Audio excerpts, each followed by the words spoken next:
everyone, good afternoon from the Institute of Chartered Accountants of India. I hereby welcome all our speakers and viewers to the SAFA virtual training program, which is being instrumental in preparing students to face the future.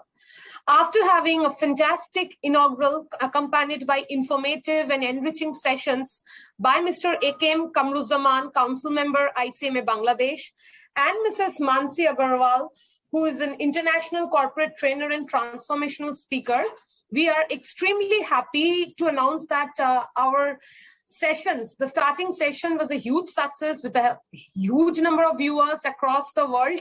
And the session was graced by our President ICAI, Mr. Nihar Jambusaria, the Vice President ICAI, Mr. Devashish Mitra, by C.A. Jaichara, who has been Chairman on the Committee of Education, Training and CPD of SAFA. And thereby, there was an address by Mr. A.K.M. Jalwar Hussain, President SAFA, with a vote of thanks by Mr. Henanaike Bandara, Vice President SAFA. Thank you so much to every one of you who all made the program a huge success on 7th August. Hereby, we land up today with the second day of the program, where we would be introducing Mr. Zahid Malita. I would try to give a short introduction of Mohammad Zahidul Islam Malita to start off. He is a FCA, CFO and Finance Director, Unilever Bangladesh.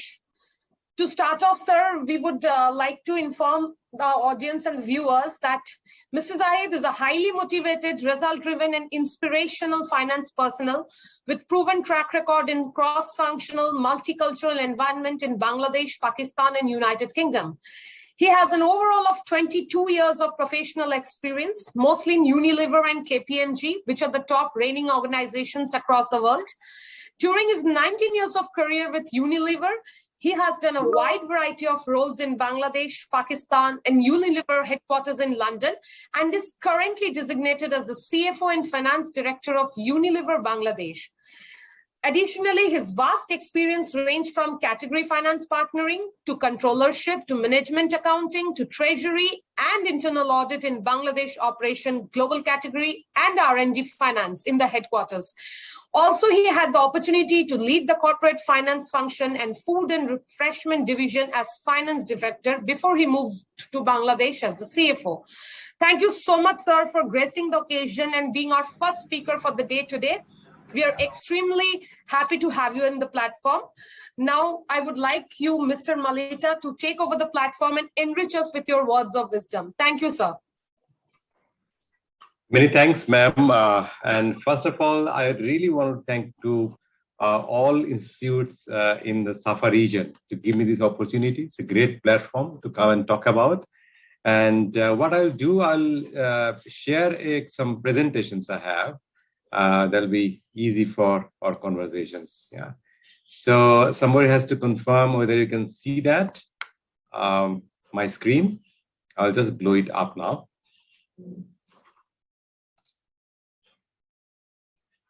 Okay. So I'm assuming my screen is visible to all of you. If not, please shout it out. All right. Good. So yeah, I had a long introduction, I guess, quite humbling introduction. What I will try to do for the next 45 minutes or so in this session is to give some perspective on what dream big means for many of people, because it really means different for different people. Yeah. So what I will try to do is to show you some videos, share my perspective. And also, I will also give perspective from my own personal life. And in reality, Dream Big has actually transformed my life. So that note, I know that main target audience for this session is article students around South Asia countries and some young chartered accountants. And so that I've also designed my content accordingly. Okay, so end of the session, you please ask any questions, and the moderator will let me know in the end if you have any views or questions on any of the contents. I'll be very happy to take it towards the end of the session. Okay, good. Starting with now, yeah. So if you Google it now, what is a Dream Big? dream big will mean very different to different, and it will give you hundreds of perspectives. Yeah. And sometimes you might be even get confused. Yeah. But here is what I found the best sort of definition of perspective on the dream big. It reminds you about, its big picture. Yeah. And it is also all about, you have to be very passionate about it. Yeah. And forget about reasons not to make your dream true. It's all about that. And it has to be very, very inspirational.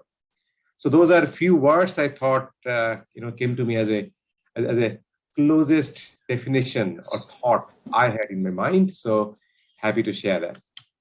Now, why should you dream big? So of course, I think towards the end of the session, I think you'll be able to understand it better.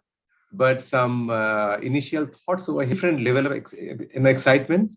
And sometimes people say that when you wake up from bed in the morning, what really excites you that time? What really excites you? And you go, fine, please wake up. And you have your dream. You have to do a lot of things to realize your dream. Yeah. So if you dream big, then you will be having automatically a lot of anticipation, what is coming your way, and get ready for that.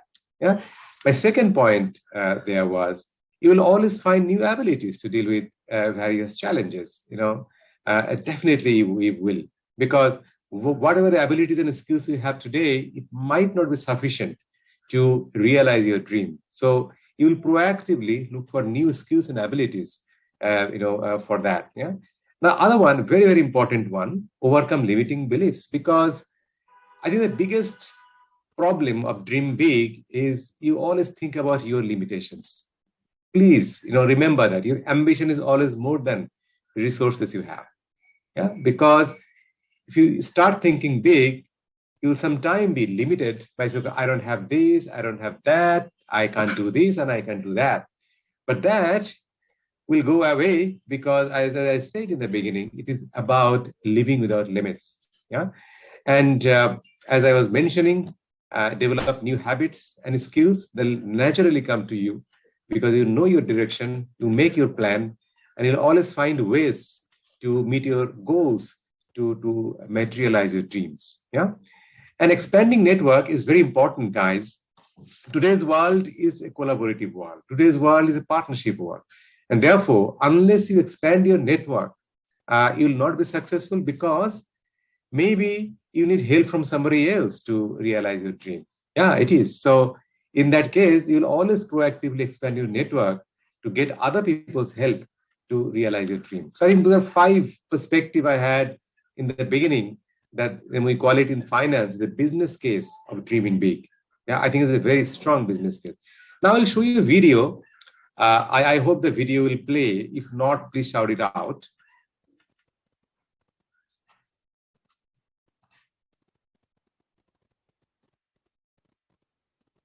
I'll just pause. I'm assuming that you could hear the audio, because audio sometimes is a problem.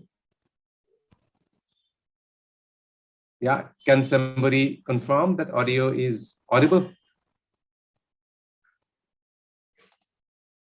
Yes, yes.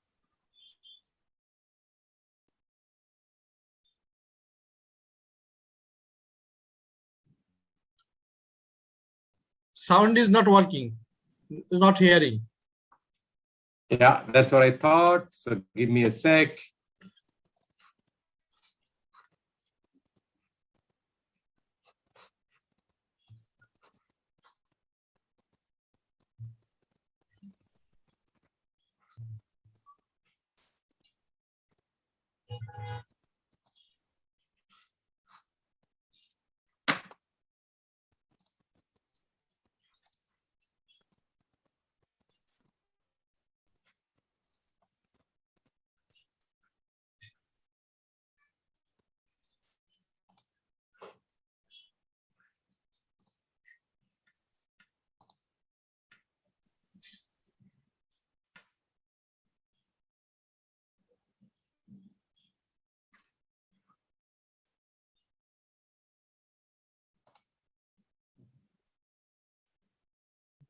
हाँ पता नहीं इतना ध्यान से शायद 26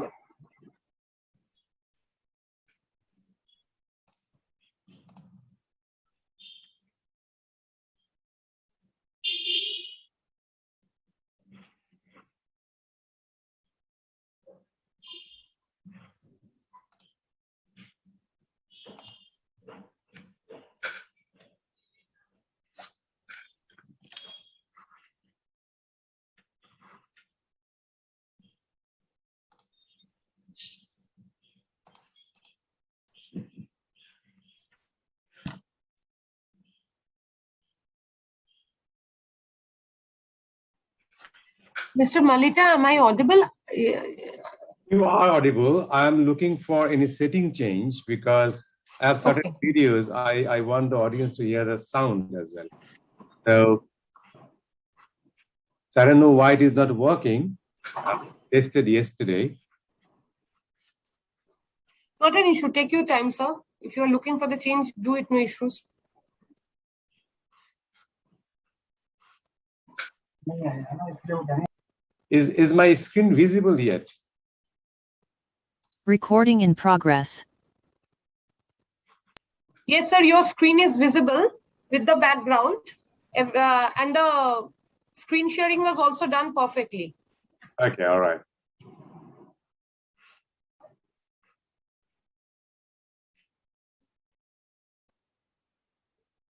So if anybody knows any tricks of the audio or sound, please help me.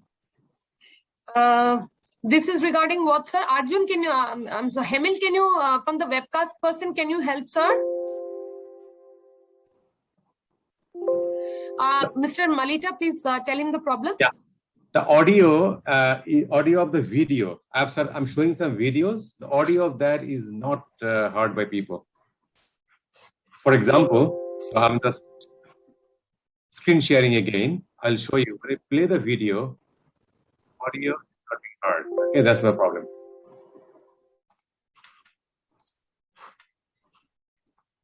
For example,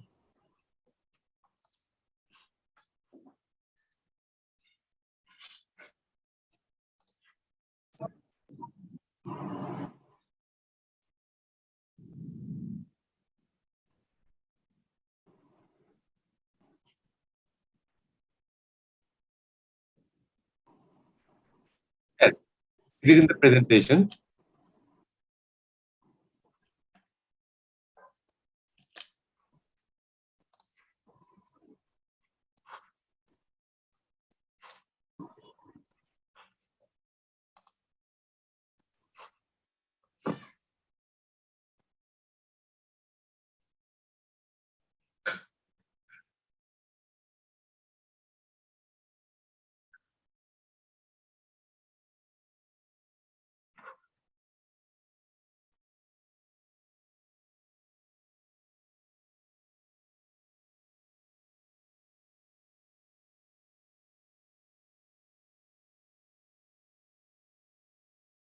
Yeah, but my video is actually embedded in the presentation. I haven't downloaded separately.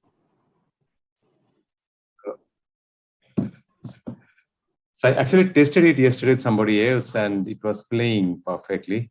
So I'm just, so I think it was a matter of setting somewhere. Hey, Shudipto.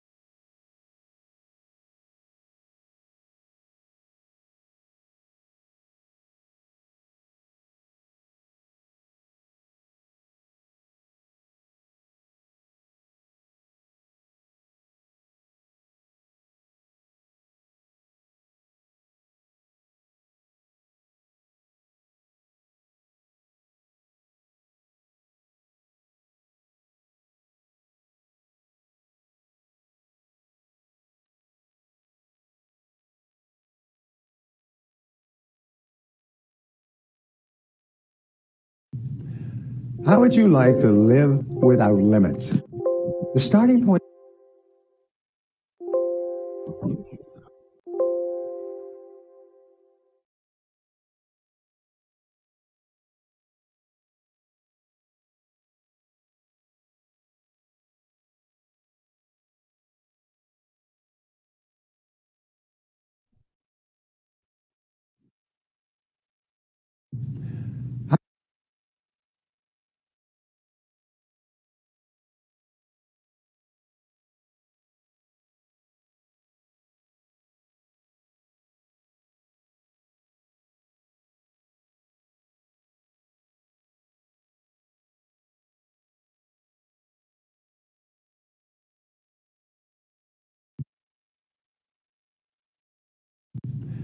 How would you like to live without limits?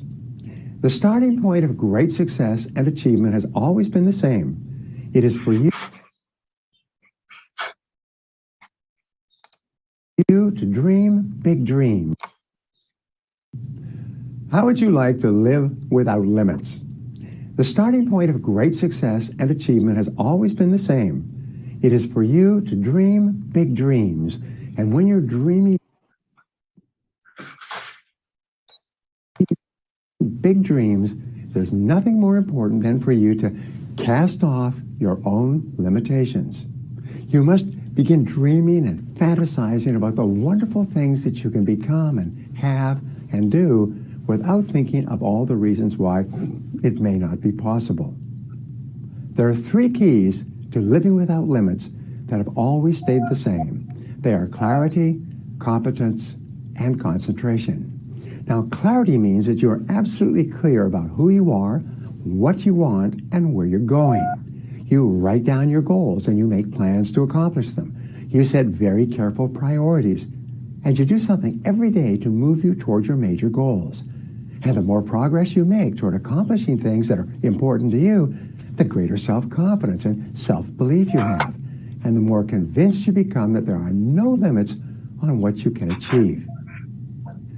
The second key, competence, means that you begin to become very, very good in the key result areas of your chosen field. You apply the 80-20 rule to everything you do, and you focus on becoming a member of the top 20% by focusing on the top 20% of tasks that contribute to 80% of your results. You dedicate yourself to continuous learning. You never stop growing. You realize that excellence is a moving target, and you commit yourself to doing something every day that enables you to become better and better at doing the most important things you do to be successful in your field.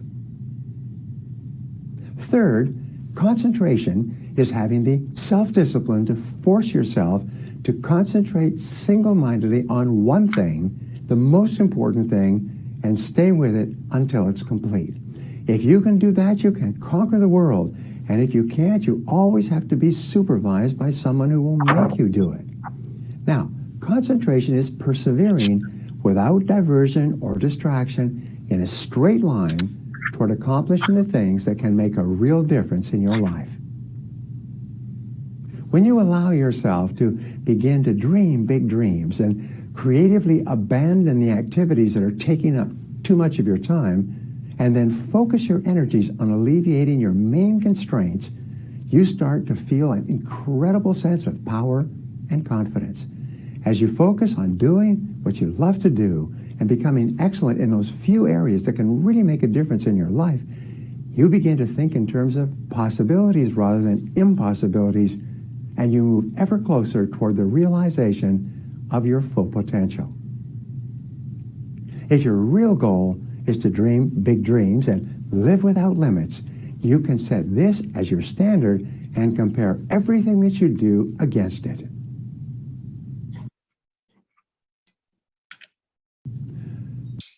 Right. I hope all of you can hear me.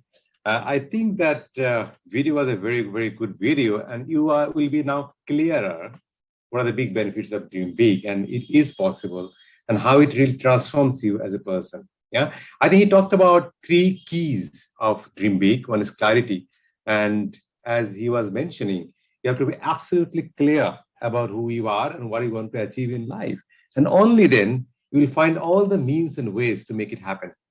Competence is extremely important because you will, as I was saying, you'll always find new skills and abilities to realize your dream, and that will make you more and more confident about it.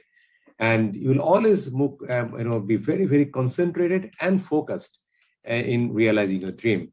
And very important to know that he was talking about that 80-20 rule.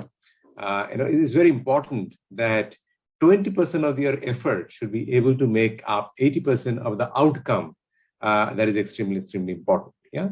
So those are 3 keys that was talked about in the video. So I hope as we go along, you are beginning to understand the key benefits and the way it transforms you as a person. Now, for the South Asia people, because all of you are attending from different countries in South Asia. And one unique thing about South Asians, I think, is that we all love cricket. Yeah, we often like cricket. We're so passionate about it. And there was one story really always inspires me as a Sri Lankan stories of winning 1996 World Cup. At that point of time, I just was the university, and that's something which really impacted me all the time, and that looked like a miracle to me. So that inspiring story, I think I'll share. There's a small video clip. I think if you see this video clip, you will see, how actually they realized their dream by changing courses. Nobody expected that Sri Lanka will win that 1996 World Cup. So my next video, I hope this time the video will work perfectly.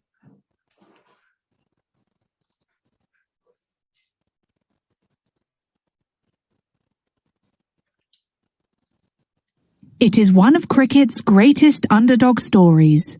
Just 15 years after Sri Lanka became a full member of the ICC and gained Test status, Arjuna Ranatunga's team claimed the sport's greatest prize, the Cricket World Cup, in 1996. Before the 1996 World Cup began, few would have regarded Sri Lanka as genuine contenders for the title. Although Sri Lanka had participated in every single World Cup since the tournament began in 1975, their record wasn't convincing. In the first 5 editions of the World Cup, Sri Lanka had won just 4 out of 26 games. Sri Lanka shared hosting duties with India and Pakistan during the 1996 World Cup. However, with Sri Lanka roiled in civil war at the time, Australia and West Indies refused to travel there due to security concerns. This resulted in Sri Lanka winning those matches by forfeit and directly qualifying for the quarter-finals stage without a single ball being bowled. However, Sri Lanka were by no means lucky to qualify for the quarter-finals, as their performances in the latter stages of the tournament showed.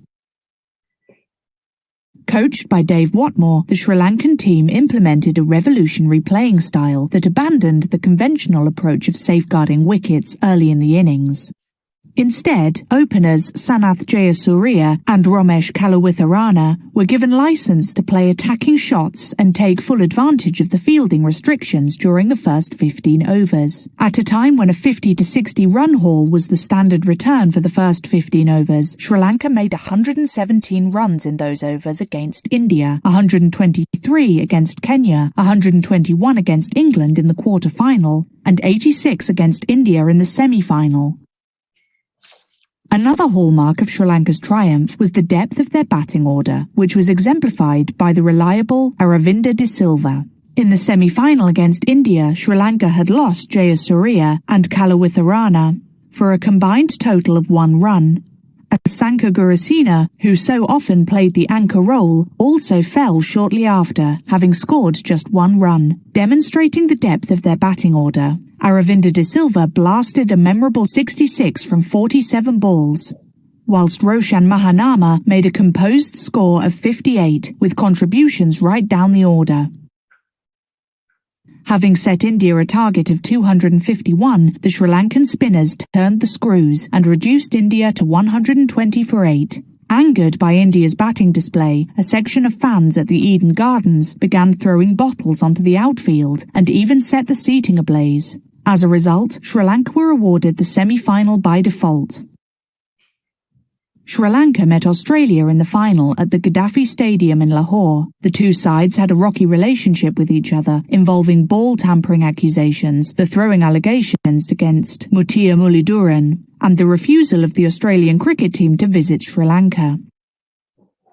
After winning the toss and putting in Australia to bat first, the Sri Lankan spinners restricted Australia to 241. Sri Lanka again endured a shaky start, losing Jayasuriya and Kalawitharana early, but De Silva and Ranatunga steered them to the finish line. De Silva was the man of the match, claiming 3 wickets and 2 catches alongside an unbeaten 100.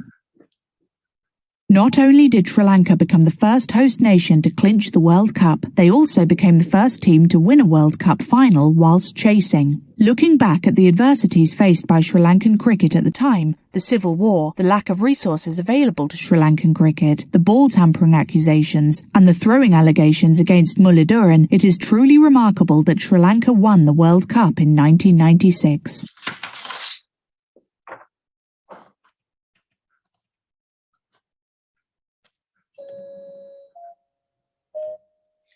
Yeah, so I think what I'll summarize, I think what I really loved about how this happened. And Sri Lanka since got their first test status.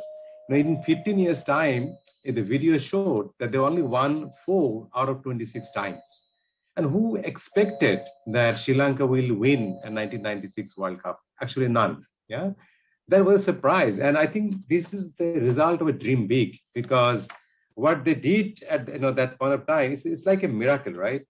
And I think that this is a result of a dream big of Arjuna Ranatunga and his team. And there are many, many stories. I know that all of you, all the attendants in this session today can associate this story. It's what a great story.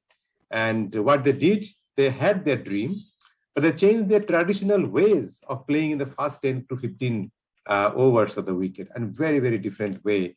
So they had to invent proactively new ways for the play. Yeah, I think that was very, very inspirational for me as a person, and I think it will be the same, and it has inspired not many people in the world. Yeah. Now, a few more examples I want to share just very quickly. I don't need to introduce Ratan Tata. Yeah, so he had the vision or the dream that every Indian would have a car. Yeah, and with that, he is a person who started as a general worker in Tata Steel, and then he has earned this respect and many accolades and award he has got so far. And this is a great example of dream big in life from the very beginning and make it happen. Jack Ma doesn't need any introduction. You see, in his early life, in his education life, he was rejected so many times from good universities, but also from good companies to give him a job. And this is what he has done. Yeah, and he has a big dream, and that dream he has transformed. And Alibaba IPOs was the largest US financial history, the largest IPO in history. So therefore, the change they had made by dreaming big and following their heart and the passion to realize those dreams.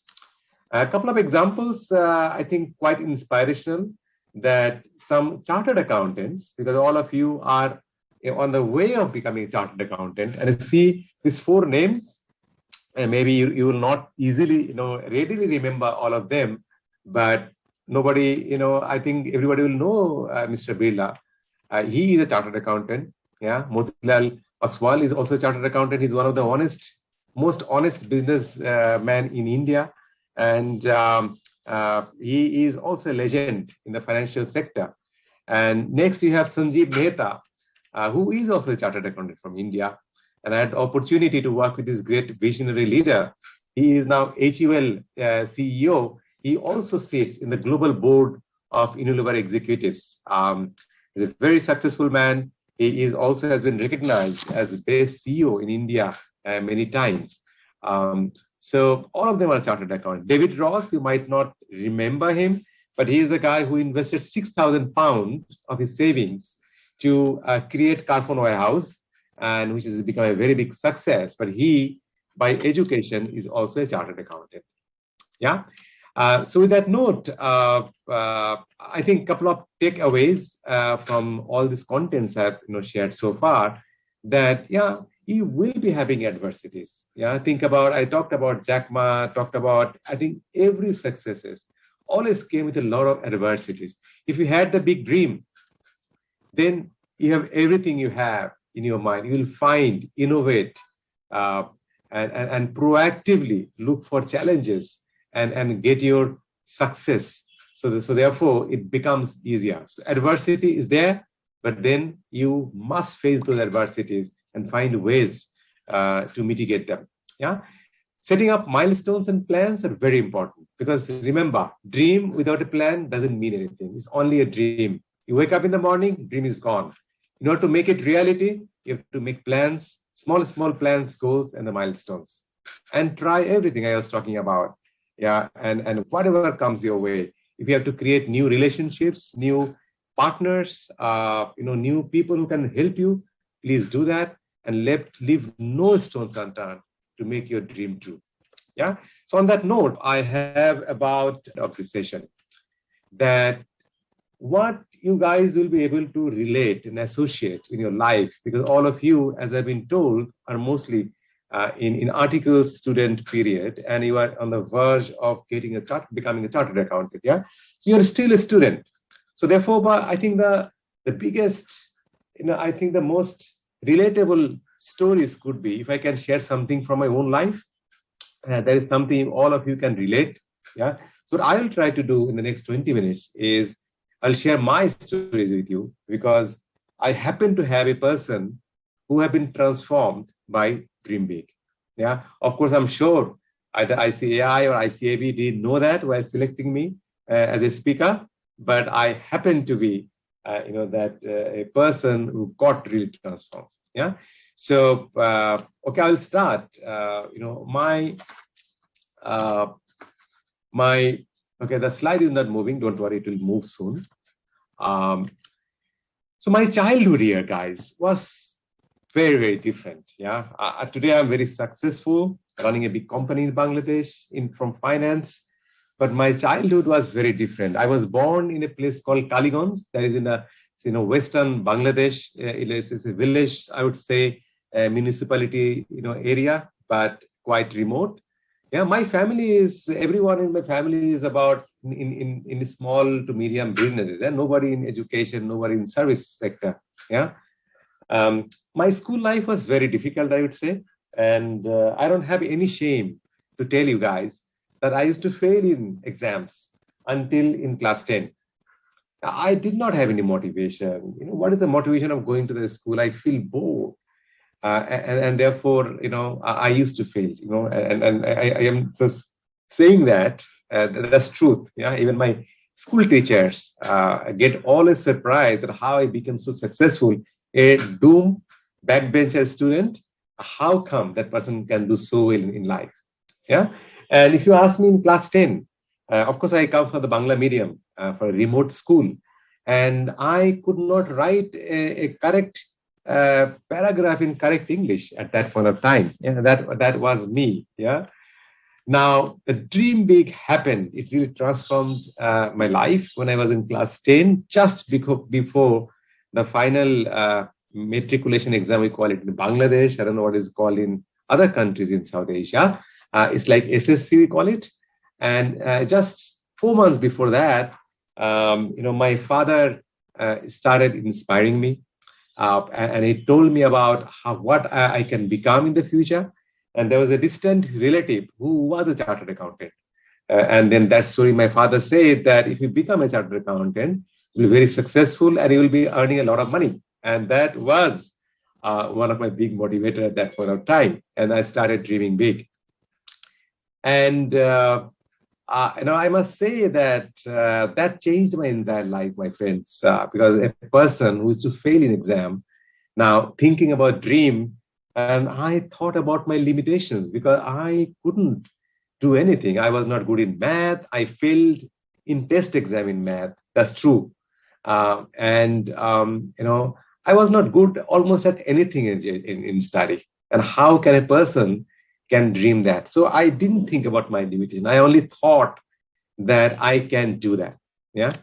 Now things changed for me. I started hugely investing in myself because from class 5 to class 10, I almost didn't study. Yeah. So I actually bought, a textbook of class 5 to class 9, and I used to read in my free time, all the books because those time I didn't used to study. Yeah. So I had a gap in my fundamentals or elementary study. So I tried to do that. Yeah, I used to study 15 hours a day. And then my class 10, I did well in SSC exam. I got a first division, and then I got admitted in a college, and that college was not a famous college in the same locality. But then my approach was very, very different. And believe me that in the entire 2 years of HSC, I used to study quite a lot. I was so happy. And I woke up. It's not even, I even didn't need an alarm clock.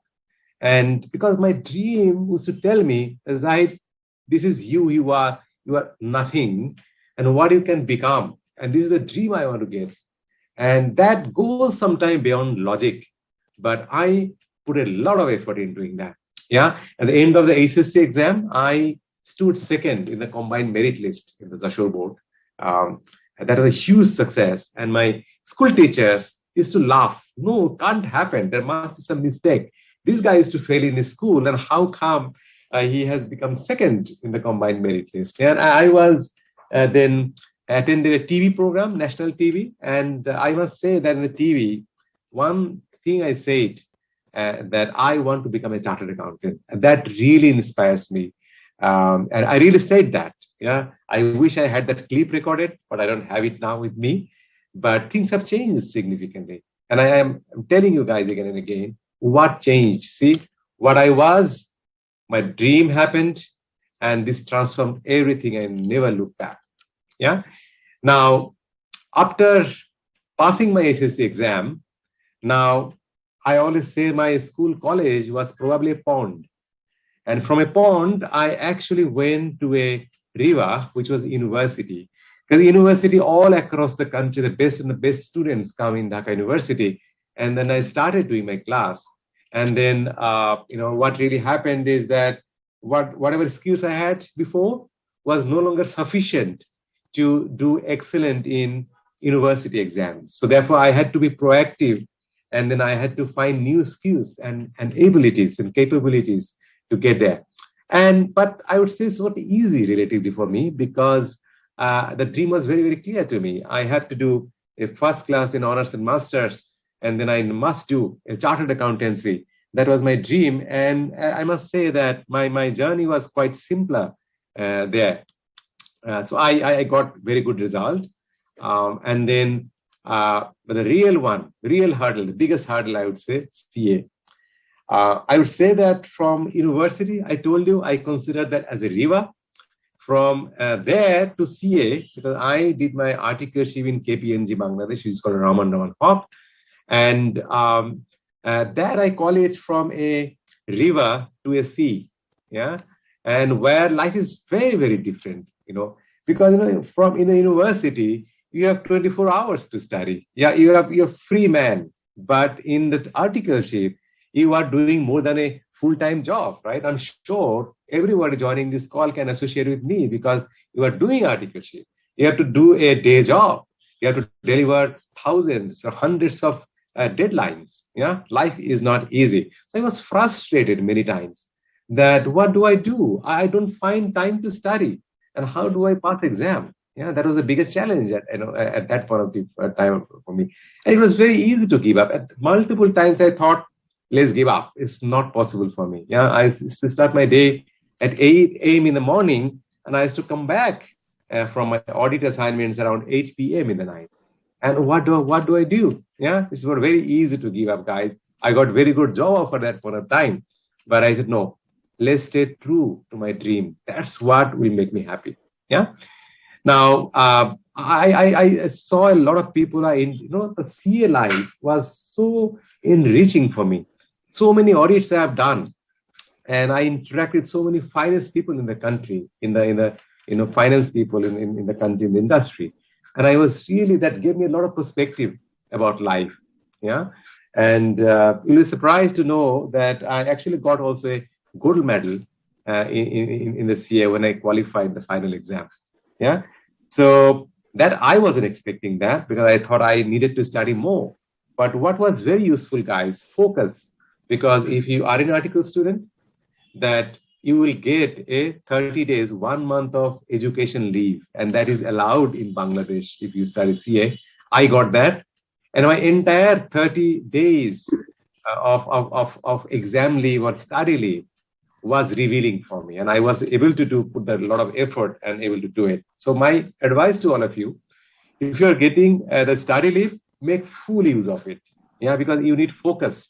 It's very difficult, guys, to do a couple of hours of more study after you come back from your audit assignment. Yeah, so those are my life in my CA time, and I'm sure all of you can very clearly associate the time, and I'm sure many of you must be facing much more challenges than what I had faced. Yeah, but I must say that it is a treasure. The articleship time is a treasure. The amount of learnings I've got so far in the articleship time, invaluable, guys. So it's much more than what you really study in the books. Yeah. So treasure that. Will be very useful for the rest of your life. A very important. I really feel lucky that I had that dream and I studied CA. Yeah. So now the point is that, yeah, fine. I had a dream. I got qualified as a chartered accountant, gold medal. Excellent. What next? So is it like another road? No, it is not. Dream transforms. Yeah, dream really transforms. So I got qualified. I joined Unilever. In 2002, and then life was very different. Because working in the biggest FMCG company in Bangladesh in that point of time, I was sort of thinking that I am now in the ocean, yeah, from a sea in CLI, from an ocean in real life, because I have sort of become an international, resource, because that's what I'll talk about my journey in Unilever. The first 4 years I started in Bangladesh. I was in Bangladesh. Then I got two roles in headquarters in London. So I was in London for 4 years. Just before going there, I got married. My daughter was born there. And then I came back to Bangladesh after 4 years in spending in London, then 2 years. Then I was looking for an opportunity, and I found an opportunity in Pakistan. So those you are joining from Pakistan, you'll be delighted to know that I spent 4 years in Pakistan. What a beautiful country Pakistan is, and what a beautiful food you guys have. I still miss them very well, and what a beautiful and so nice people in Pakistan. So cordial, and so friendly. Yeah, I really enjoyed my 4 years. I used to live in Karachi with my friend, with my family, and then I was back to Bangladesh as CFO, 2026. So that's my, sort of career journey, so far in Unilever, and I must say that it is very important. And then, because of my dream, I reached there. Be dynamic about dream. It is very important because dream transforms some time, and there is always a new dream coming to you which is in line. Because had that dream not realized of becoming a chartered accountant, I wouldn't have then see the next course of action for me. So I'm very lucky that I did well. But I really wanted to share those my learnings of dreaming big, what has done to me. Yeah. So I have about I think 5 more minutes, or I think 7 more minutes. So what I'll do is I'll show one video. I find this video outstanding. I have watched this video at least 50 times. And then again and again. My request to you guys, see this video.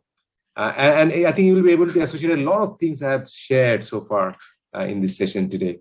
Yeah. And then I'll also talk about few takeaways, 5 takeaways, from the entire session. Then I'll shut off and end. Okay, good. So on the video, I hope this video plays well with audio and video. Okay, let's go.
Yeah. So what a wonderful video. So I think it captures quite a lot. It's quite inspiring. And it talks about you. You are the person who takes charge of your dream. You are the person who takes charge of your life. Yeah. So it is so important that only you can change your life, nobody else. Yeah. So you have to shout out any kind of help you guys need from people, but then this is you and you. I think it's very, very strong video. Now, there are 5 takeaways. If I have 2 minutes, probably, I think it's self-explanatory. It's very important to identify your purpose. What is the purpose of life? Yeah, dream and purpose, there's a difference, but then is similar because purpose is something which will keep you going every day. All the adversities you'll have, your purpose and dream are extremely, extremely important. Bring the lion out. It was in the video, shouted out very, very clearly. Bring the lion out. Yeah. And plan ahead, as I was saying, dream without a plan doesn't mean anything. Yeah. So please make a smaller goal. I don't know whether you have heard something about a dream journal. Write your dreams, write your goals. And that is extremely powerful. The next two is the VUCA world. VUCA is, volatile, uncertain, complex, and ambiguous. I'm sure you guys have heard about it. And then things are changing so fast, guys, as a finance skills. A lot of skills you have today will become irrelevant tomorrow. And I'm sure there are a couple of sessions also coming the other days, and they will teach you about the digitizations and a lot of new things that are happening, which is very, very close to my heart. So keep your eyes open for the VUCA world and allow your dream to transform because things will change. But broadly, your dream should be same. But after you reach to your dream, allow this to be transformed into the next level, and don't hesitate to get that. That's all, my friends. I had to say, thank you for listening, and I will then hand it over to the moderator. If you have any questions or any comments, that will be very, very useful. Thank you. Have a great time, and I wish you all the success in your CA exams. And more important for me that if by listening to me, at least one person will transform your life by dreaming big, I'll be happier. Thank you. Thank you.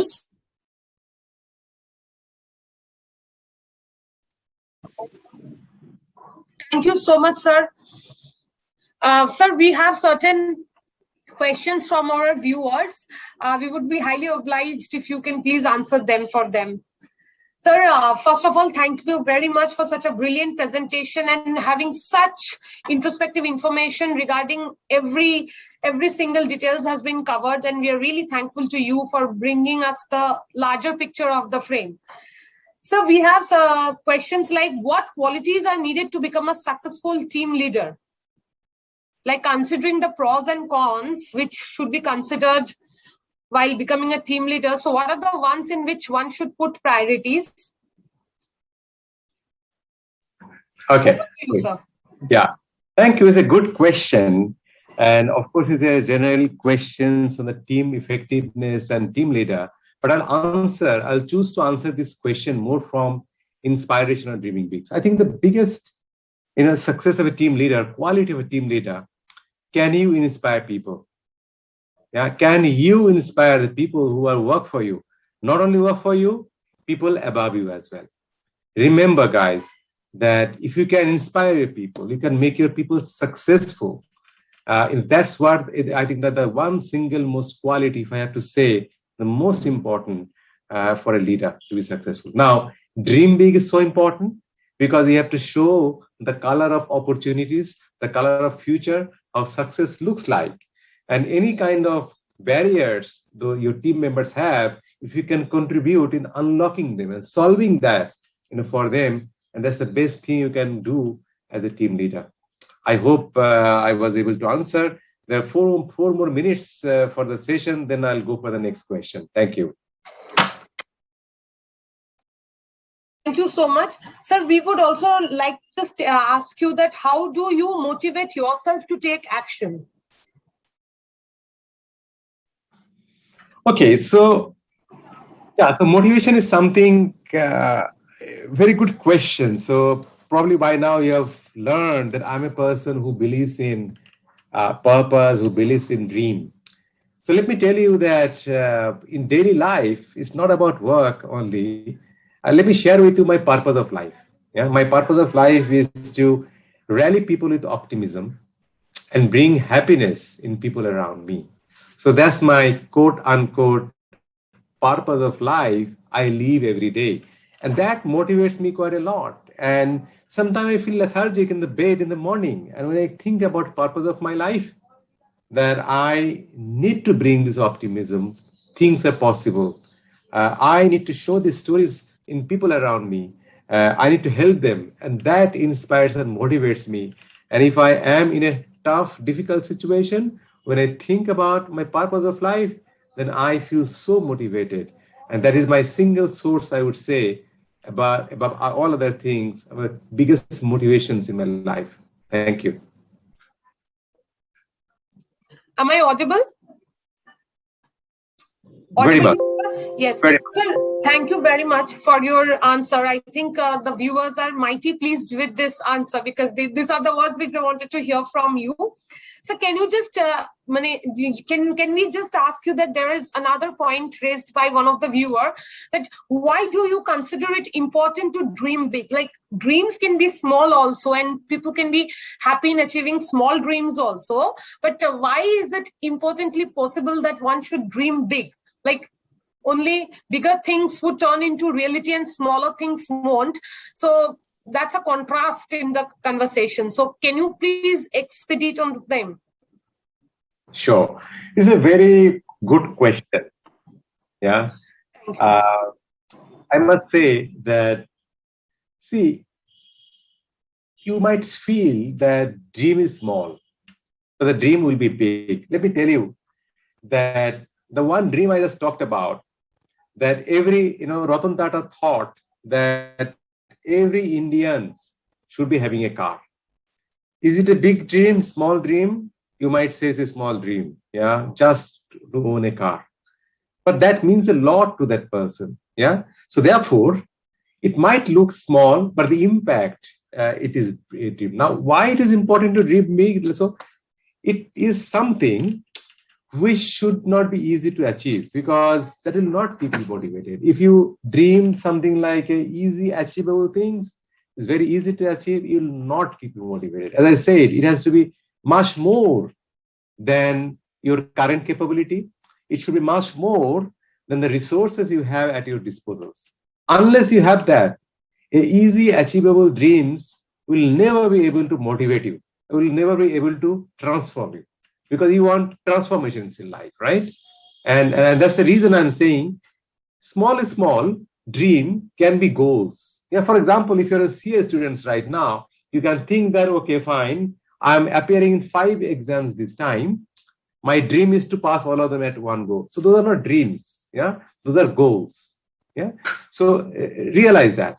So I'm saying that why it has to be big in terms of your achievability, because it has to be much more than the resources you have. Yeah, others are not. Therefore, it's inspiring. It is much more than your current capabilities. Otherwise, as I said, not challenging, not exciting enough, you will not feel excited. Okay, thank you. Thank you so much, sir. Thank you for your valuable time. Very much thank you for your inspiring words. I hope this will be highly beneficial for all the students who has watched the program today. And we would definitely like you to be on this platform once again, to have all your words with us once more, sir. Thank you so much. Thank you very much, all of you in the call. See you again sometime in the future. All the best. Thank you. To continue with the program, I would like to invite in the platform Mr. Khalid Mumtaz Khan. Mr. Khalid, you're there with us? Yes, Mr. Khalid, am I audible? Yeah, I'm to with you. I'm Yeah. with you, Manoj. Hi, Mr. Khalid. Very good afternoon from India. Thank you. We're all very privileged that you are here today as the speaker with us. Thank you so much, sir. I would like to give a very short profile of Mr. Khalid. He is a fellow member of ICMA Pakistan, and he's an academic in addition to being a facilitator and researcher. He's currently associated with Bahria University, Islamabad as Director of the Leadership Development Center. He has also held the portfolio of Director, Endowment Fund Trust and Head of Business School. His area of expertise is finance, strategy, and leadership. He has tended his training, consulting, and research services in these areas, both to public and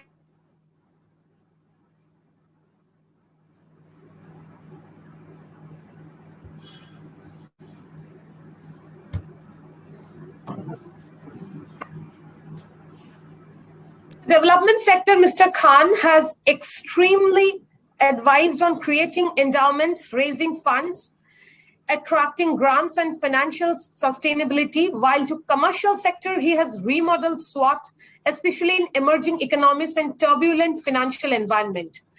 He has lately presented his work on religiosity in financial decision-making at Harvard Business School, Boston, US. So these are some of the achievements only which we could elaborate, considering you have a lot of jewels in the crown. So thank you so much for being here once again. I would request you to take up the platform and enrich us with your words of wisdom. Thank you so much. Over to you, sir.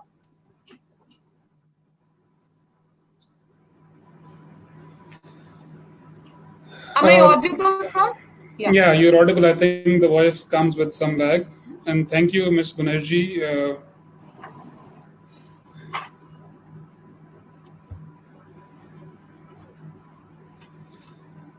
I would first of all appreciate our previous speaker, Mr. Zayan, and I really liked his comments about liking Pakistan.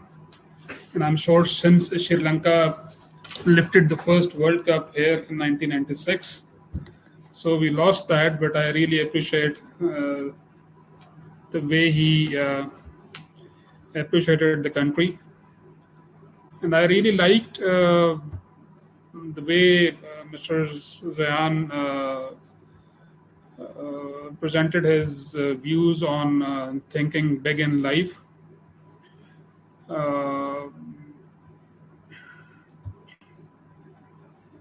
But obviously, I think there are lots of things which everybody as an individual has in their mind, that they would use resources as getting motivated in life.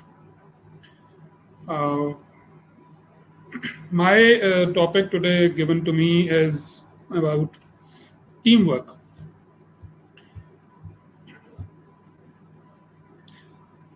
And before I start, I would really like to thank South Asian Federation of Accountants, SAFA, for giving us opportunity to speak on the occasion.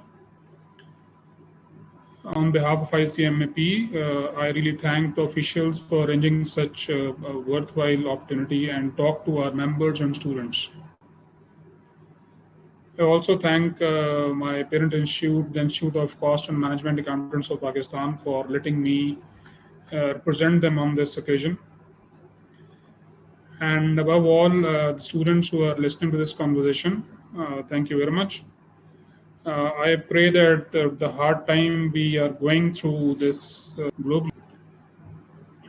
I would just like to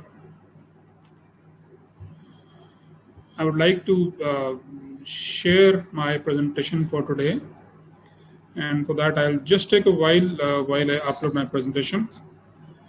So I'll just mute myself for a while, and I'll be back in a minute, inshallah.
I hope the presentation is visible. Okay, let's start with the power of teamwork. I believe humans have been learning through observation throughout their evolution. Their surroundings, no matter that be natural objects, animals, birds, environment, living things, non-living things, they've learned from their surroundings during their evolution. That's why today I've based my presentation on the lessons we have learned from a few birds. I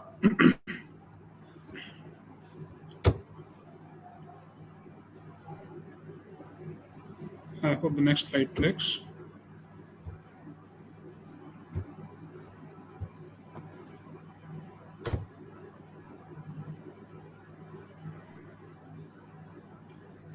This technology is always trickier sometimes.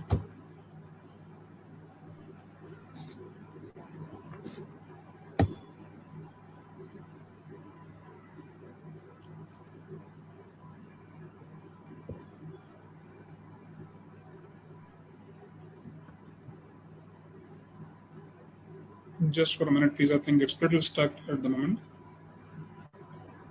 Let me check with this that why it's not moving.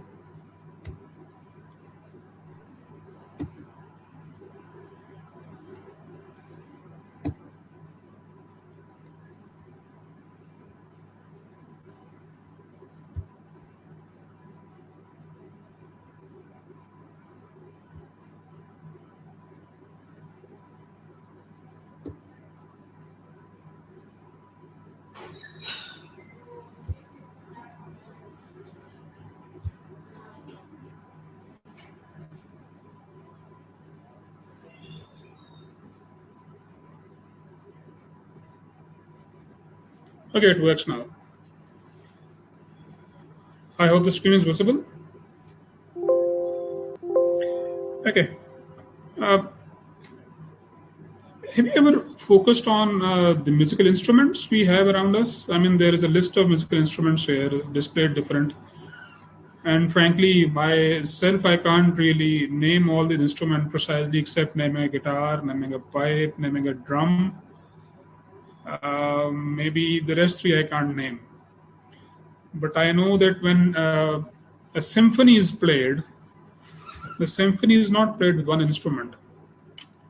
The symphony is played with the combination of instruments, and that is where these instruments are played in a harmony, they are played together, and that is where a symphony comes into place. So we can take our lesson that creation of music is not only dependent on a single instrument, but requires a combination of instruments. So that gives us an insight that attaining something or creating something isn't really single-handed stuff, or it's not a sole job, but that is accomplished by a group having different roles, different expertise, different strengths, different traits, and that is where the creation comes into being.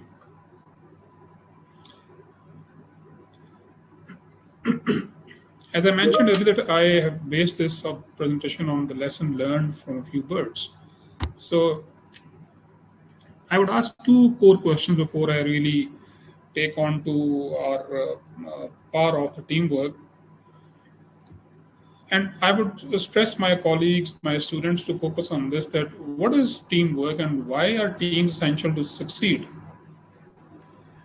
And what's a successful team? Especially, although most of us work in teams, but with certain positions, the teamwork comes into play with quite a high intensity. So, though accountants are usually known as the ones who work in isolation, the ones who work with lots of focus, the ones who like isolation, like focus, but nevertheless, the job we do is so critical regarding the financials, reporting the accounting figures, upon which the future of the company is directed, we are required to interact with teams, interact with different teams, may it be strategy, may it be sales, may it be manufacturing, may it be other segments of business. So even if we try to avoid or maybe try to seek isolation or try to develop focus in isolation, we would have to work with teams. That's why, my fellow accountants, it's important for us to focus on these questions: that what exactly is teamwork, and what's essential, and what makes a successful team. Frankly, we can find tons of definitions of teamwork, but generally when a group of persons work together for a common cause to attain something, that's what is called a team. To start with, I would like to ask a question, and maybe since it's not that interactive session, people can exchange views. But have you ever focused that why do these geese fly in a V formation? I remember in my childhood when I used to, obviously climate change has changed the canvas of the globe, but these birds fly in a V format. And that's a very disciplined V format. And I wondered that why do they fly in a V format? And then I later discovered that scientists have come up with an explanation for this, that they not only fly in a V format, but they also fly in a gradient. The leader is on the lowest altitude, while the following geese are on a little higher altitude. I can't really tell what's the difference in altitude, but the tail is the highest and the nose is the lowest. That's how they fly. And then scientists discovered that the birds who are flying in front, they actually create some vacuum while flapping their wings that creates lessens or reduces the air resistance which the birds which are coming behind leading birds, they face less air resistance. So it means the one who are flying in forward, they are creating a vacuum by flapping of wings, and that reduces the air resistance for the birds who are following them. And a very impressive scientific, I would say, explanation. What this happens is this helps these geese in conserving their energy and creating a better control over direction in which they are flying. It means that the bird who is leading has to take the most of the air resistance, while the ones in the tail takes the least air resistance. And that also gives us a lesson for the leadership, that ones who lead into the team, they're the ones who take the most resistance.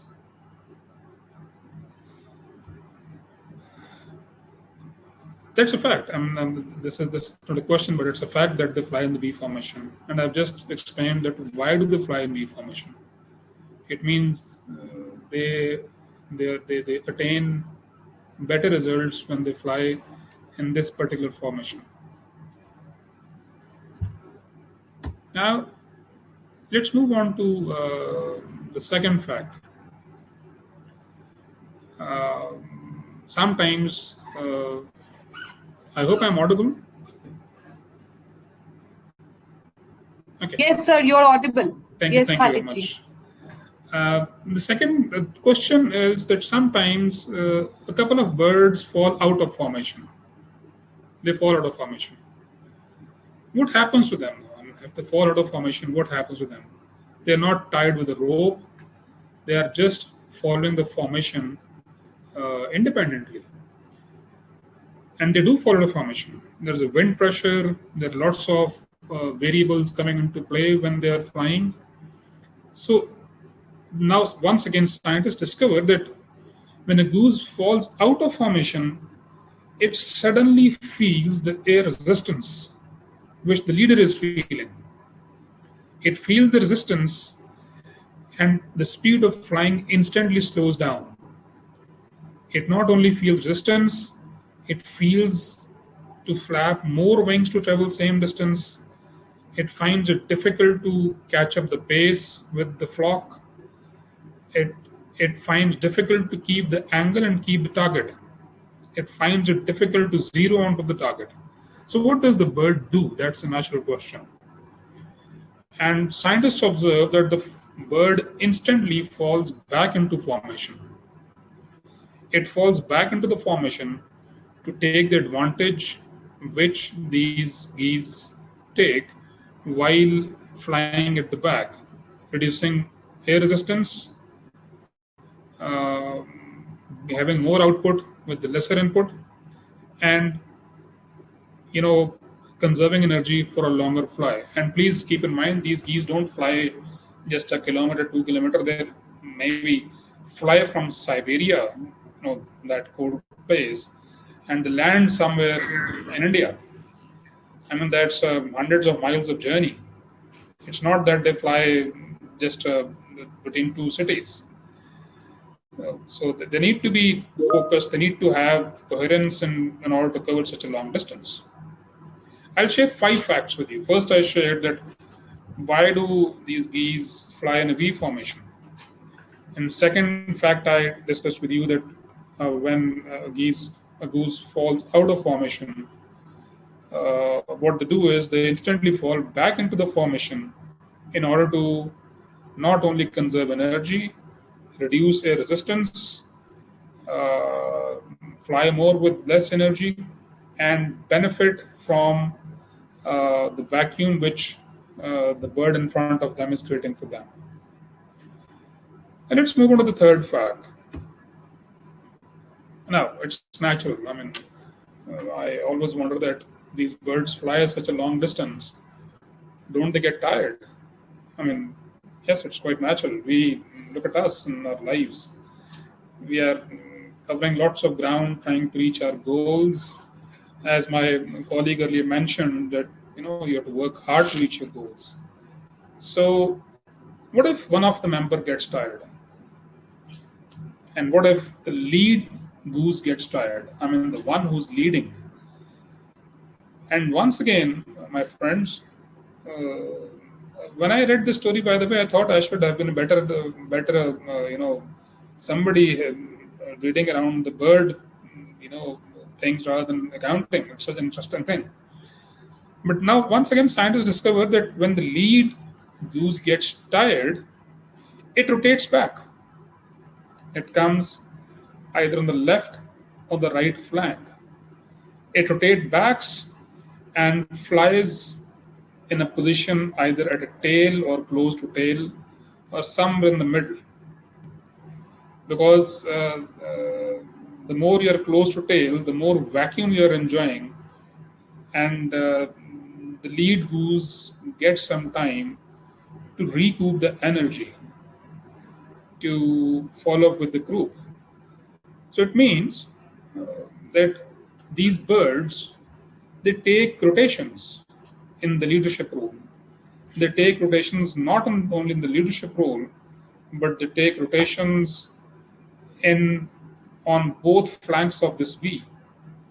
One leads, the one who leads when gets tired goes to the tail. And the one at the back of the leader takes the lead. I mean, such a marvelous thing. These birds, they haven't taken lectures in teamwork, frankly. They haven't have a formal leadership degree from a university to work in such a coherent manner. But maybe the Creator has gifted them with, the Creator has gifted them with the ability to travel long distances, long distances, just in a form of team. So it means that if you have to travel farther, longer, it happens because you travel in a team. I don't recall exactly what the saying is, but I remember the gist of it. It says if you want to travel fast, travel alone. But if you want to travel farther, longer, travel in a team. So I think these birds are a perfect depiction of a farther or longer travel. and they travel through Siberia to East Asia, Southeast Asia for a warmer, climate, and they reach here, spend some time, and they go back. Let me share fact 4 with you. Interestingly, I don't know how many of you have heard this geese honking when they're flying in formation. The honk is, it's not my car honking, but they also produce a voice when they are flying in a formation. And I'm sure some of you might have heard that honk. I can't really reproduce that on right here. I'm not a good singer to reproduce voices. But it's a voice. Why do they create a voice? Scientists have also wondered. Animals create voice. Fish do. Dolphins communicate through voice. Birds chirp, they communicate. Some of the voices we can hear as with human ears. And there are many, many voices, rather the most of voices we cannot hear with our ears. Once again, scientists discovered, and it's all based on observation. They actually matched 2 groups of geese, the ones who honked more and the ones who honked less. And these studies are based on years of observation. And they realized the one who honk more while flying in a formation, they generally cover the distance relatively faster as compared to the ones who honk less or who honk with a low pitch. Now, and science has not been able to translate exactly the language which birds speak, but there is a reasonably proved hypothesis that the geese honk and that pitch is different while they're flying, and the pitch is different when they're in their natural habitat. And scientists have hypothesized that this honking is actually to encourage the geese in front to keep it up. And they've also noticed that the honking, the leader is honking at the low pitch while the tail enders are honking at the high pitch. It means that these birds flying in a formation, they motivate the other colleagues to keep flying and keep their courage up. An important facet of a teamwork. And I'm surprised when I learned this a few years back that this is what animals do. And it's not all about geese. Ants do this. Many animals sleeping on the earth, they do this. Many birds do this. Even elephants do this. Any group of animals who move in a herd, they usually have more or less some characteristics or same characteristics to keep the teamwork up. Let me share the last fact. What happens when a goose gets sick or wounded? Obviously, it's a long journey. They might get sick, they might get wounded, and humans, we shoot them down as well, unfortunately. The hunters shoot these birds. So what if a bird gets hit? Or what if a bird feels sick or otherwise gets wounded? So what do they do?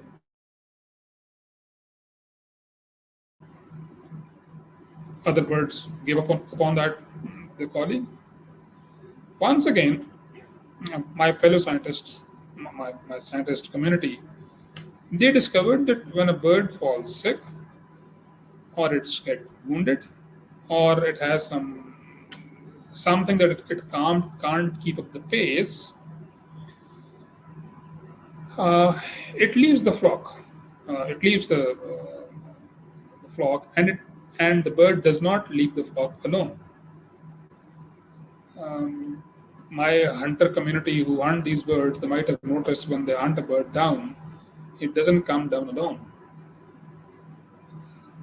Two of the birds, they leave the flock with the bird who's sick or who's wounded or who's hit. It means they leave in the odd number. If one is tired, they leave in 3.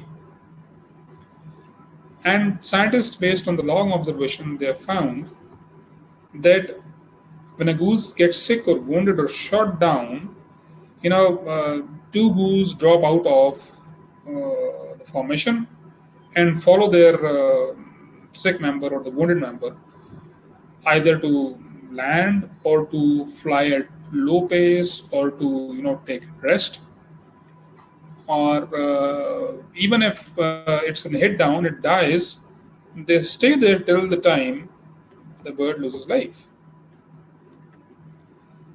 And the scientists wonder why in odd numbers. If one is hit, why 3?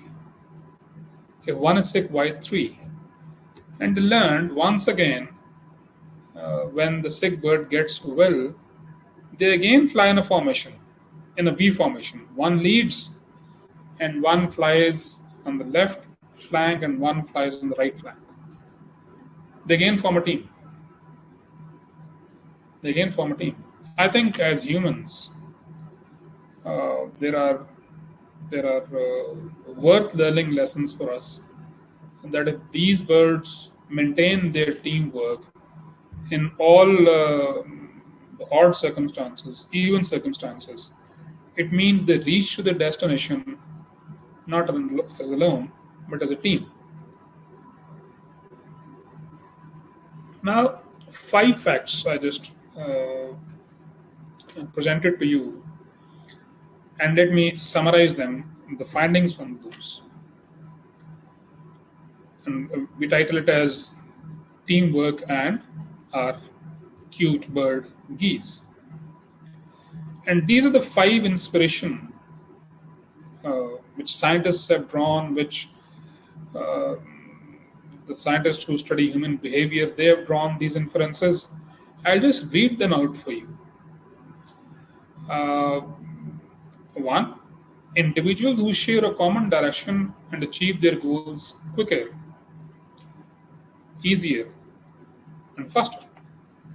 First lesson, the V formation. That if you keep a team formation and work in a team, you're more likely to achieve your destination quickly, and not only quickly, but with relative ease as well. Second lesson we learn from our birds, that teamwork is all about accepting others' help and support, and extending your help and support to others. We know we work in professional world. We know sometimes situation is otherwise. Organizational politics in organizations, unhealthy competition in organizations. That is contrary to the very gist of teamwork. Constructive competition, healthy competition, healthy politics, that does contribute towards organizational development, but the unhealthy doesn't contribute. We humans, when we learn from these birds, they have a constructive, coherence. They create synergy. Lesson 3, which we learn from these birds, is a group of people who are interdependent on each other, skills, capabilities, talents, resources. These birds depend on each other, and depend on how. They switch roles. Every bird, mostly every bird, comes into a leadership role. They go into a support role. Every bird, turn by turn, takes the highest air resistance. Every bird, turn by turn, takes relatively relaxed time. And they switch roles. And they supplement each other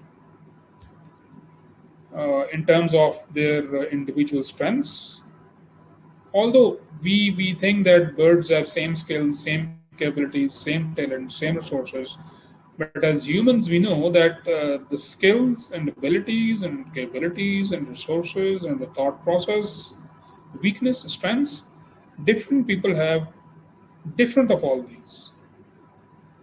So combined, all strengths becomes a relatively bigger chunk of strength. And if these strengths contradict each other in terms of an unhealthy politics or a competition which is negative, that would probably harm not only the group performance, the individual performance, but it would harm the organization's resolve to attain its aims objectives.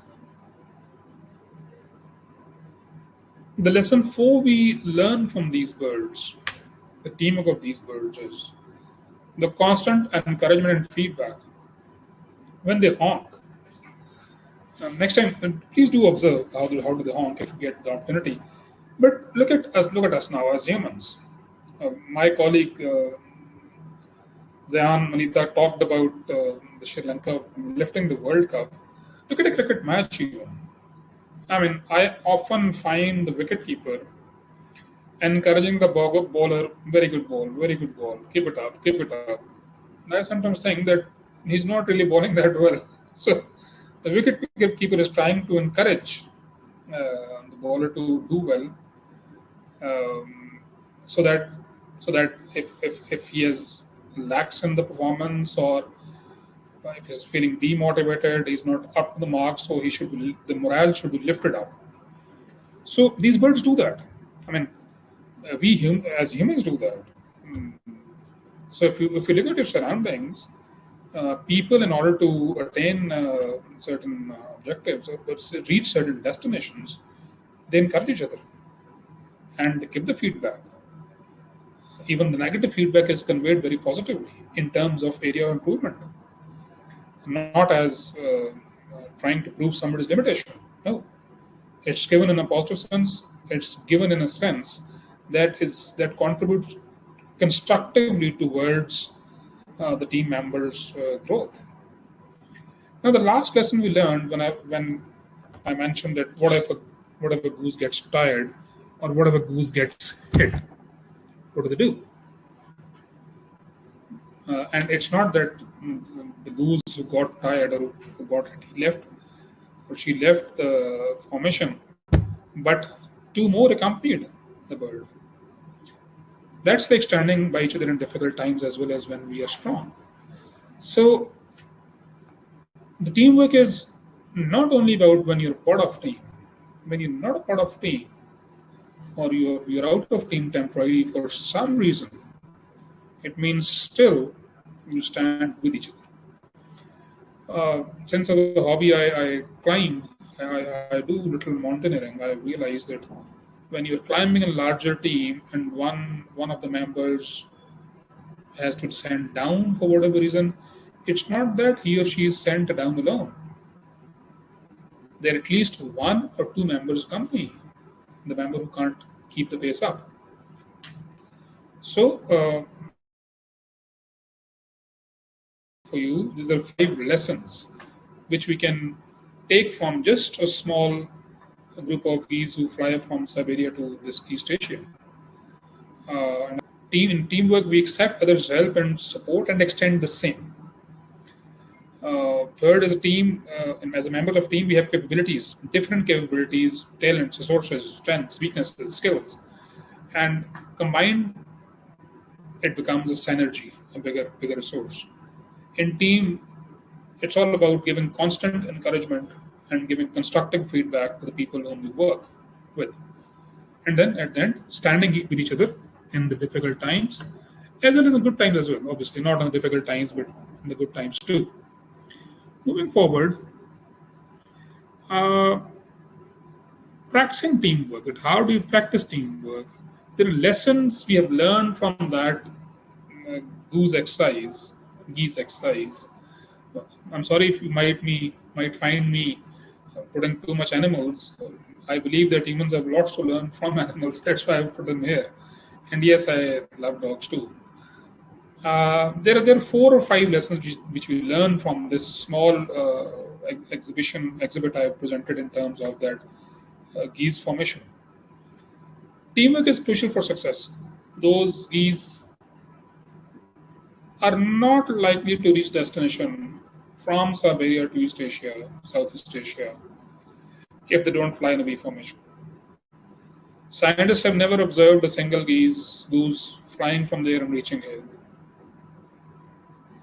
They come in a group.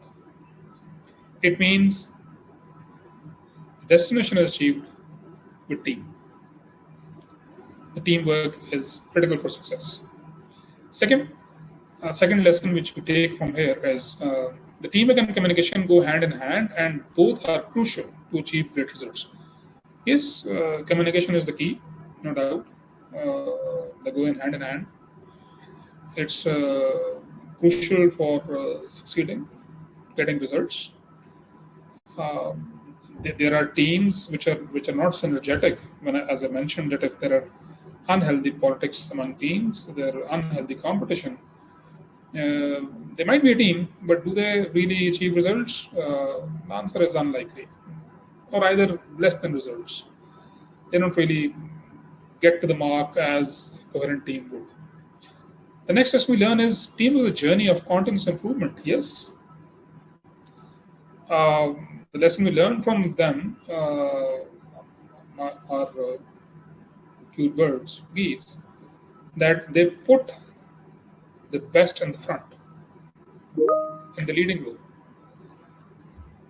Not the best or the worst, but the one who deserves the most, the one who can take the most errors is put at the front, so that as a group they improve continuously.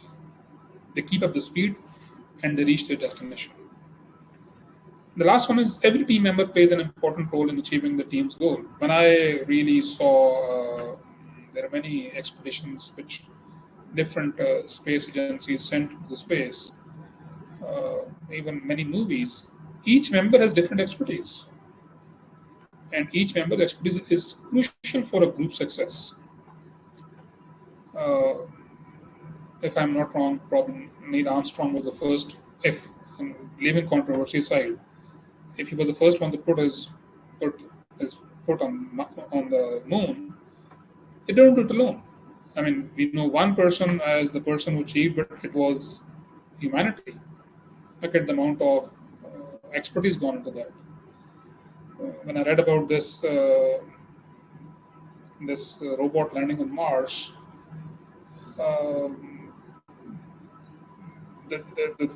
I think the immaculate example of human excellence, that you made something land trillions of miles away, sitting here, an immaculate example of teamwork. So you can frankly witness this teamwork around you in the environment which you work. Moving on, a couple of things before I really come on the question answers. What's a successful team? Just a suggestions for you, frankly. The teamwork is probably 8 words: TEAMWORK. Teamwork. In the next slide, I think we'll talk about that. Just a few suggestions here.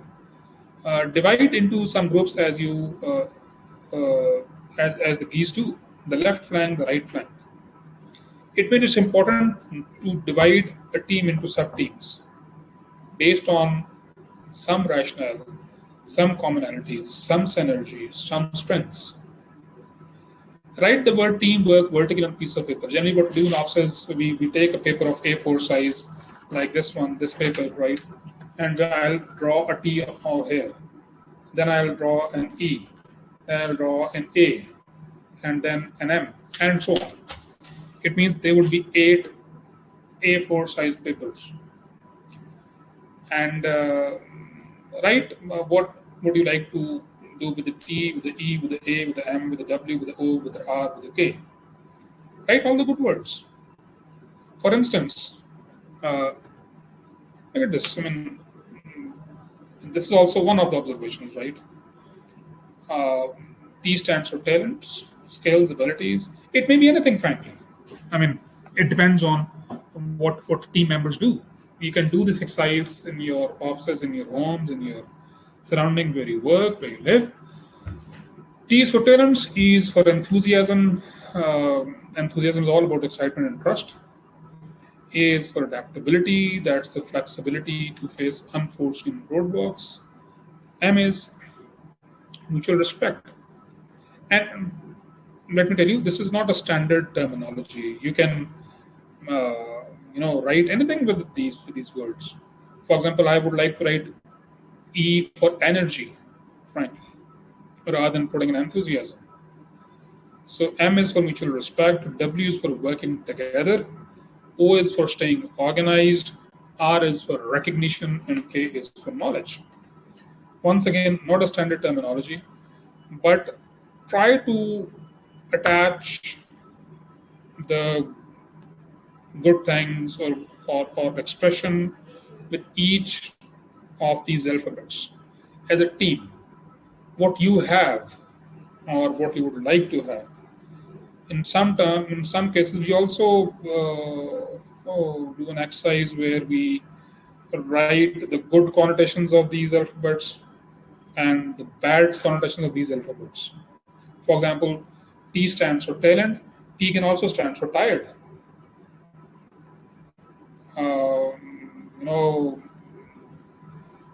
And henceforth on. So the good connotation and little ungood connotation should be written on these papers, and then we realize where our team stands. We give them a good motivation, encouragement to achieve the good sides of all these alphabets and try to control the negative connotations. So that is what briefly I had in mind to talk about teamwork. And let's recap before I finish. The recap is frankly consists of a couple of things. I would not go beyond a couple of things. First recap is the saying I mentioned earlier, that if you have to travel far, you better travel in team. If you have to travel fast, maybe travel alone. But generally, the farther we travel, the human knowledge has traveled farther. It doesn't matter it travels fast or it travels slow. So the far-reaching effects are reached in terms of team. That's the first, my humble submission. Second humble submission is, and I would not really spend lots of time in advising you how to do that, but the amount of learning which takes place in a teamwork or in a healthy environment contributes towards one's personal development. Then you can take your own journey into personal development, your own journey in life, your own personal journey in life. But having an experience of at least having worked once in a good team is worthwhile towards contributing towards your personal development. With that, I frankly thank you. I really feel obliged, privileged to having talked to my community in all these countries, my colleagues, and I wish this pandemic really gets it diminishes, so that we can really meet each other as we used to meet in the past. Now, I would like to answer any questions which any of my worthy colleagues, my students, my fellow members have. Thank you very much. Thank you, Mr. Khalid Mumtaz ji. Thank you so much for such a nice presentation, which invigorated all the youth all together to show some leadership skills in their area of expertise. Thank you so much. We have certain questions for you, sir. The first question is what do you do if there is a disagreement among the team members? Like how to handle that, which is a very normal scenario. Like all 5 in a team won't actually say yes to a certain point of agreement. So in that case, if there is a strong disagreement and you cannot take sides, that would prove to be wrong. In that case, what should be done? Like, how do we finish up with this problem? I think a very pertinent question. And it's very common to have disagreement when once there is a team. Though I would suggest, frankly, read around or build knowledge about conflict resolution. Now, conflict resolution is a whole science. Once again, coming to this example which we used here, and let me show the picture once again. These flying in V formation. Imagine there are two wings to it. And what scientists discover that each wing does not do crosstalk. They don't. It means probably I think it's God's way of keeping the conflicts away from these worlds. But in conflict resolution, yes, we try to build a consensus. But generally, at the end of the day, what happens is there are larger two groups which emerge. One says no, one says yes. That's the worst come worst what can happen, right? Look at this example now. There are two wings to it. They're in different direction, but pursuing the same cause.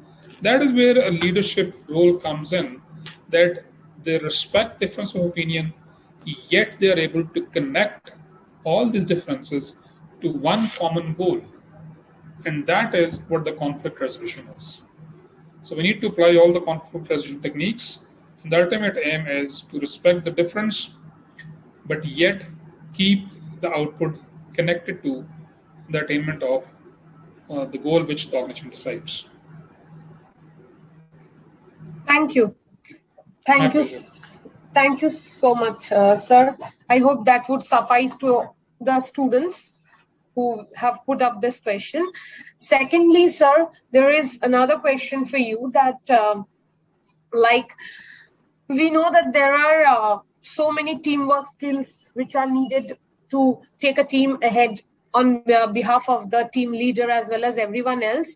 So how can we improve our teamwork skills? Like 2-3 major points of improving. Like is a personal good relationship necessary between the team members, or is it like only professional relationship would be fine to go ahead by keeping the calm and peace of the team? Like do you focus on this fact that there should be personal good relationships, or only professional relationships can help people have good teamwork skills? Like there might be people who don't like each other in a team.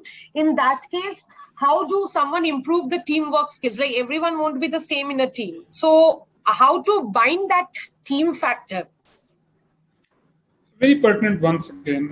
And I think you rightly pointed out that these things happen in teams. Now, I would just take two things on this.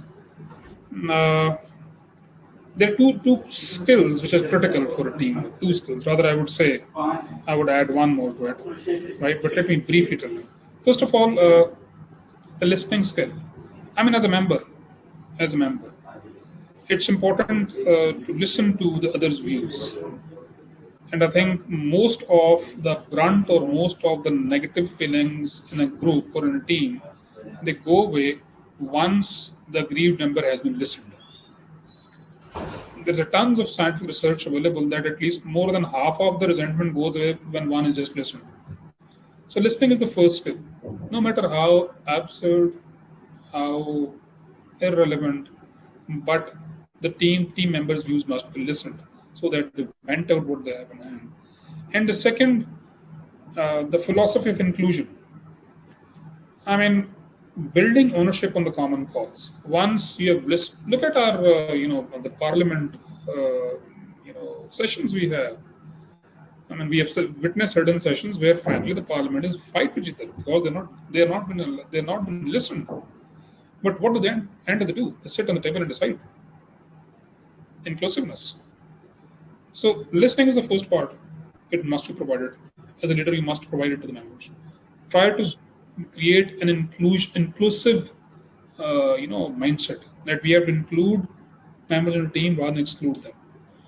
And third, please, at some stage of your life, you would come across a scenario where you're supposed to lead. Lead anything. I mean, lead a procession, lead a session, lead an expedition, lead a family, lead anything. So having an experience in leadership helps not only binding the team, but developing inclusion and letting people vent out. One last thing you asked is about the personal and professional things. They're not two poles. They're not two ends of the same pole. Then it's not so. Rather, there's a fine line between personal relation and professional relation. Yes, the personal